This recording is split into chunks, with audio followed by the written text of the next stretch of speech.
So hello, my name is Jason Hier. I'm the director and founder of Roelto. Roelto is a London-based organization. It was established in 2009. And primarily, there are two things that we do.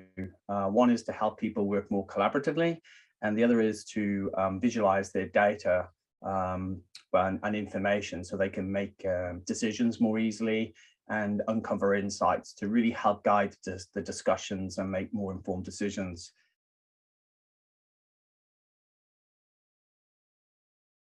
And we're going to use the framework, which we'll see in a minute, as a way to identify where the gaps were, but also importantly, where the overlaps and the opportunities to really focus on the things that would support the collaboration. I think the point to note is that although it's a specification, it has one key word in, that's called a framework. And that means you don't need to use everything. You just need to know what's appropriate. And again, the flexibility of using SharpCloud in this way allows us to use some bits and then other bits. So it's not like here it all is and you have to take it all. We can actually make it very, I suppose, configured, tailored to whatever the use is or the user application might be.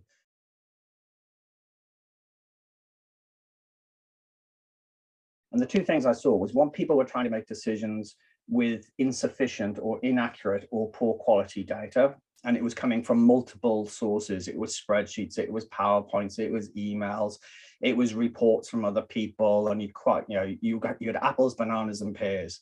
You really couldn't make sense of it all. So that was one problem. And secondly, the way that people work together in the construction industry is quite contractual, quite adversarial. Was the way that some teams worked really, really well, and then other teams were just not performing, and consequently the projects would fail. And so these two things of collaboration, of working together, and being able to see the data, and my background as a process control engineer, so I'm used to seeing lots of data and visualizing it, was that bring those two together. That was the essence of what we're trying to achieve. And that's what I thought the problem was.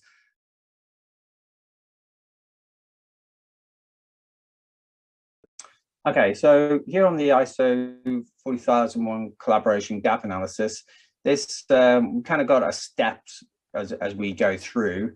So there was our dashboard, and you can make this as simple or as complex as you want. Here, I've just kept it really simple at this stage.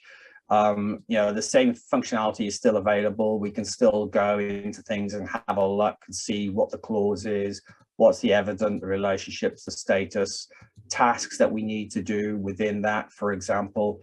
So it's using the standard functionality in a very interactive way. And as we go through, we might just say, do you know what, we're going to focus on the exit strategy at the moment, and then we'll look at the future opportunities, have a debate, and we can be doing this online. And then somebody says, well, I think it's in the average. We could have a date, and people will then maybe add discussions into the comments against it.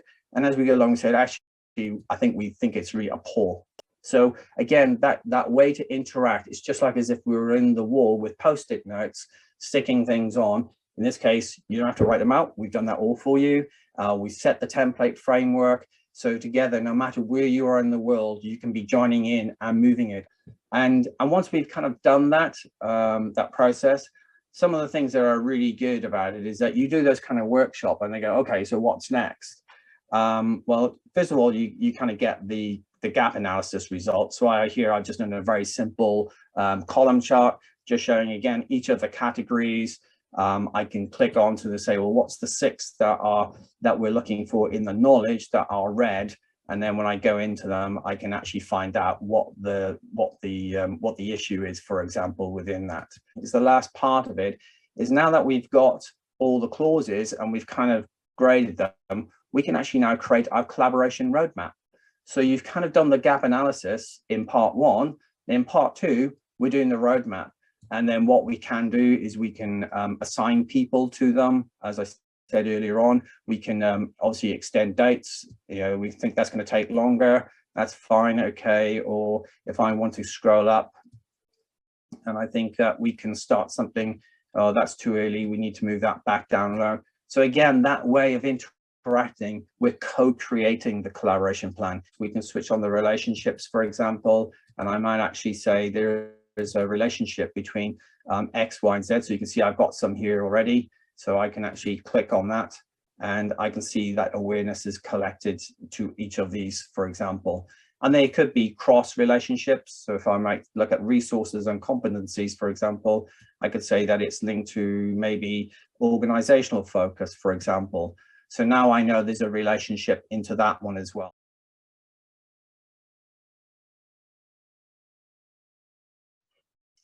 So I suppose one of the first ones that really jumped to mind, this was back in 2013, 14, when we first really started looking at this. They were doing a lot of outsourcing. In fact, 53% of the development work was being outsourced. And some of these were working really, really well. And some were a bit of a challenge. And what I did is I introduced the framework, and we concluded that you do not have to be totally aligned with your partners, but you need to be sufficiently aligned with your partners. And in this instance, you had this big, massive pharmaceutical company working with what was a very 50 people, family-owned Indian company, where the pharmaceutical was wanting all this information and reports. Once we went through the joint ways of working, yes, the life sciences company project manager was doing their job, but actually we need to adapt it and align it so it's sufficiently aligned. And within a week or two, the tension just dropped. And all of a sudden, the relationship got a lot more helpful, a lot more open. Yes, we had to change the personalities. We did have to switch people because the other person was too set in their ways, and it was just better for us to move one person and find the right person and team them up.